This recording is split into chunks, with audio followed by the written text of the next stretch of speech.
Minister of Information and National Orientation assures Nigerians 2025 budget serves as roadmap to achieving economic stability. Your commitment to truth and fairness is more important than ever.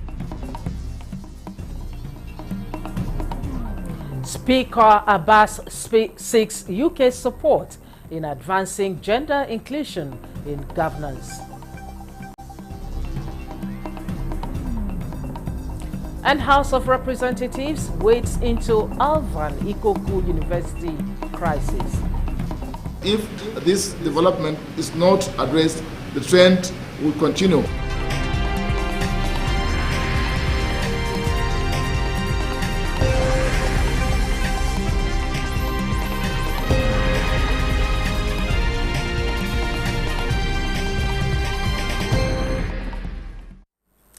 Hello and welcome to the news desk at 6 on NTA News 24, reaching you live from Abuja. I am Stella Inameti. Thanks for joining us. President Bola Ahmed Tinubu has appointed Shamshiruddin Babatunde Ogunjimi as the new Accountant General of the Federation after a rigorous selection process. A statement by Special Advisor to the President on Information and Strategy, Bayo Onanuga, says his appointment takes effect from the 7th March 2025. The same day, the incumbent Oluwatoyin Mandehin will retire. Ogunjimi, 57, was first named as Mandehin's successor last December. A selection committee later chose him through a competitive, rigorous and merit-based process involving directors of accounts in the Federal Civil Service.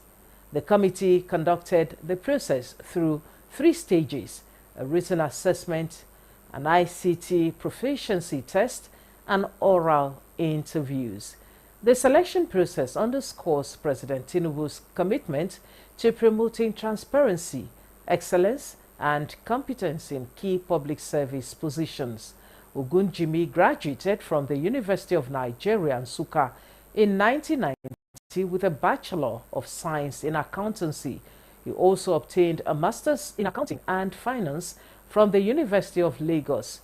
He is a Fellow of the Institute of Chartered Accountants of Nigeria and the Chartered Institute of Taxation of Nigeria. President Tinubu congratulates Ogunjimi on his appointment and urges him to discharge his duties in the service of Nigeria with integrity, professionalism, and dedication to Nigeria's service. The 2025 budget of 54.99 trillion naira is not just a financial document. It is a bold statement of intent to a roadmap for economic resilience, social stability, and national progress. This is the assurance from the Minister of Information and National Orientation, Mohammed Idris, at the ongoing ministerial press briefing in Abuja. Salihu Abdullahi Gwanara reports. This is the 3rd session in the year 2025. The government's image promoter sets the ball rolling and expressed confidence that this is a deliberate multimedia platform for open engagement on the policies and programs of the government. In an era where misinformation and sensationalism can easily distort public perception, your commitment to truth and fairness is more important than ever. In the year 2025, he insisted Nigerians will enjoy the fruit of the transformative reforms initiated by President Tinubu's administration. Already, we are witnessing a gradual reduction in prices of foodstuff, which is bringing much needed relief to our people. The budget has demonstrated a renewed focus on security, infrastructure, education, health, solid minerals, agriculture, and other key areas that have a direct impact on the well-being and the socio-economic development of our country. As an important pillar in the democratic development, the media has been reminded to uphold professionalism and avoid sensationalism. We will continue to bring ministers here to engage with you, to let you know what government or this administration is doing. This is the job of the Federal Ministry of Information and National Orientation. We don't construct roads here. We don't build hospitals. But we talk and we engage, and that's exactly what we are doing. As you heard it from the Honorable Minister, this role the ministry has been performing in order to enable the ministry say it as it is, as so far 28 out of the 47 ministers have appeared in this series of briefings. From the National Press Center in Abuja, Salihu Abdullahi Gwanara, NTA News. Speaker, House of Representatives Tajuddin Abbas is seeking the support of United Kingdom's Parliament in promoting gender balance in Nigeria's legislature. He stated this when he received some British parliamentarians, including Nigeria-born Kate Ofunne Osamo, on collaborative visit at the National Assembly. He told the UK legislators that the 10th House is diverse in political party representation and also gives priority to issues of women and youth representation. Particularly to the women committees, and ensuring that we don't leave one single woman representative without a key leadership position in the House, so that they can use their platform to actually advance the cause of women. And it will also interest you to know that we have passed so many legislation, and we have passed some bills and as well as constitutional amendments, in ensuring that this time around we want to make sure that this is the decisive term where women inclusion will be taken seriously. But also to exchange and to share notes. There is a lot of work that we need to do within our political parties. The structures are very, very powerful. Within those structures, we can open up space. And as a country, if we get more women in politics, the whole country will benefit. The Speaker assured the delegation that the House under his leadership will play a decisive role in achieving gender parity in the legislature. Meanwhile, House of Representatives has summoned the Minister of Education and other stakeholders in the sector to appear before the Committee on University Education to clarify the unease situation at the Alvan Ikoku Federal University of Education, Owerri, that led to the removal of the Vice-Chancellor. National Assembly correspondent Mohammed Rabiu Ali reports that the main actors who made the allegations against the VC were not present at the hearing of the petition. The hearing came as a result of a petition submitted to the House Committee on University Education by a group of professors alleging that due process was not followed in the appointment of Professor Stella Lemchi as the Vice-Chancellor, Alvan Ikoku University. It seeks, among other things, to provide accurate information and invite all relevant stakeholders to address the matter. You can find out this petition, there is no any address to trace who wrote it. They are doing it to know those we know that will get fame in the Southeast, in all those institutions. Their plan is all those institutions to collapse. We must first look at the merits of the matter instead of in one fell swoop. This is because the committee is worried that if this development is not addressed, the trend will continue to spread to other universities whenever a new Vice-Chancellor is appointed. Responding to issues raised by members of the committee, the embattled Vice-Chancellor says the leadership crisis emanates from some aggrieved professors whom she accused of not wishing the university well. She therefore appealed to the House of Representatives to intervene. In his own words, Prosumi Fekwem, the second person assigned the petition, commended the then selection board of the council for recognizing the great talent of the candidate that came first in that interview, adding that that candidate, Dr. Mrs. Stella Lemchi, then, my humble self, has shown great tenacity and capacity since her appointment as the deputy provost of the college by the government. The committee resolves to carry out an independent investigation that will lead to a lasting solution to the impasse in the institution. From the National Assembly, Muhammad Rabiu Ali, NTA News. While Nigeria has made progress in asset recovery, stronger legal frameworks and oversight are necessary to prevent mismanagement and ensure returned assets have a real impact. This need was a key focus of the civil society's pre-national asset recovery summit organized by the Africa Network for Environment and Economic Justice in Abuja. Chinenye Nwoye reports. Gathered in this hall are key players who have come to strengthen their resolve in ensuring that recovered assets are effectively managed and transparently utilized for the benefits of all Nigerians. This summit takes place at a defining moment when issues of transparency, accountability, and asset management are at the forefront of national and global conversations. In 2022, Nigeria's former President Muhammadu Buhari signed into law the Asset Recovery Act. Let us seize this opportunity to build a stronger, more accountable asset recovery and management system that truly serves the interests of the people. The EFCC has demonstrated compliance with the Post-Traumatic Crimes Act through several key actions and institutional mechanisms such as we have established the Post-Crime Department, like I said earlier, which is tasked with seizing, tracing, and managing of process of crime.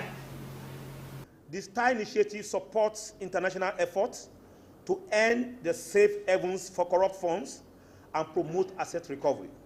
There are landmark repatriations in Nigeria, such as the $311.8 million recovered in 2020 for key infrastructure projects, among others. We've had the 8 years of the regime of Buhari, and we just had the $52.8 million recovered by the U.S. from the Desiani illicit fund and activities. So the fund has been, so Nigeria has lost more than almost 12 years of the utilization of that fund without any profit on it. It is hoped that these efforts to strengthen legal frameworks and ensure transparency in management of recovered assets will yield positive results. In Abuja, Chinenye Nwoye, NTA News. Nigeria is taking a significant step towards consolidating the fight against climate change through channeling of resources that impact on climate mitigation and adaptation projects. National Council on Climate Change Secretariat, in realizing this goal, convened a stakeholders' engagement in Abuja to discuss the protocol and operational framework of a climate change fund for Nigeria. Charles Alpha reports. A climate change fund is a financial mechanism designed to provide resources to support mitigation and adaptation efforts of a country to address impacts of extreme weather. This involves reducing greenhouse gas emissions by investing in renewable energy projects, building flood defenses, develop drought-resistant crops while helping communities and countries to become more resilient.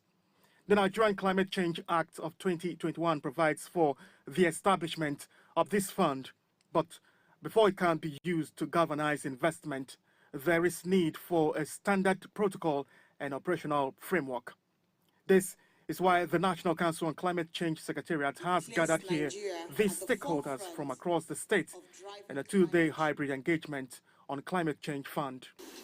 You cannot operationalize something in the air. You must have an architecture, a structure. Where is it going to be domiciled? Use of proceeds, etc., etc. And that's why you're here. This is a crucial step in this direction, and Rwanda is proud to stand with Nigeria on this journey. Nigeria, like any other nation, is vulnerable to the effects of climate change.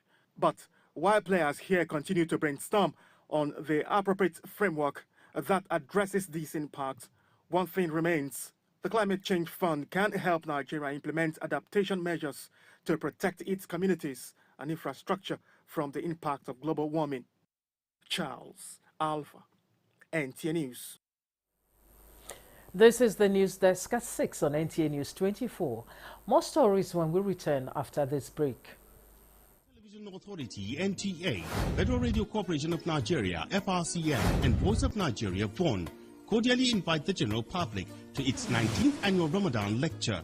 Topic: Faith, Politics and Power, the involvement of ulama in politics and its implications.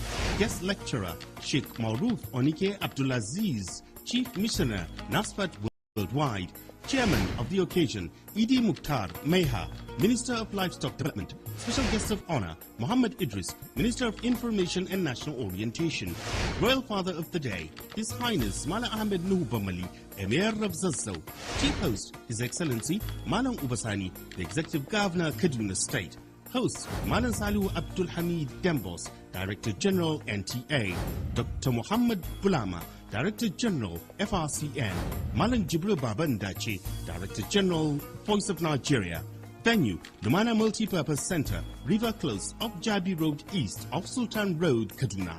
Date, 8 March 2025. Time, 9 a.m. Inshallah.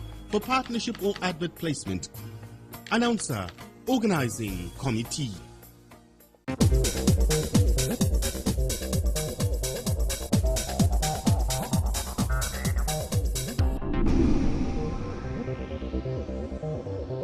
This is NTA News 24. Thanks for staying. Wildlife is not just a source of national pride and ecological balance, but a foundation for economic and social well-being for millions of people. As the world marks Global Wildlife Day with the theme Wildlife Conservation Finance, Investing in People and Planet. Correspondent Mina Daniels reports that stakeholders advocate innovative fundraising for wildlife conservation. From ecotourism to sustainable livelihoods, healthy ecosystems contribute significantly to national economies, climate resilience, and global biodiversity targets.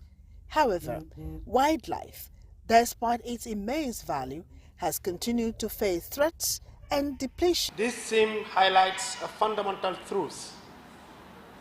Sustainable conservation requires sustainable financing.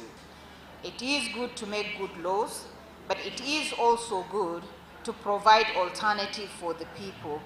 The accompanying Montreal Global Biodiversity Framework, signed at COP15, underscores the importance of sustainable biodiversity financing by the year 2030. And with less than 5 years remaining, how far so far? For you to have a sustainable ecosystem, it means awareness is critical so that people will know when they are crossing the red line. And issues of wildlife conservation and issues of having very rich wildlife translates to mere talk. These things are avenues for nations to make money, to break even, to add value to their GDP.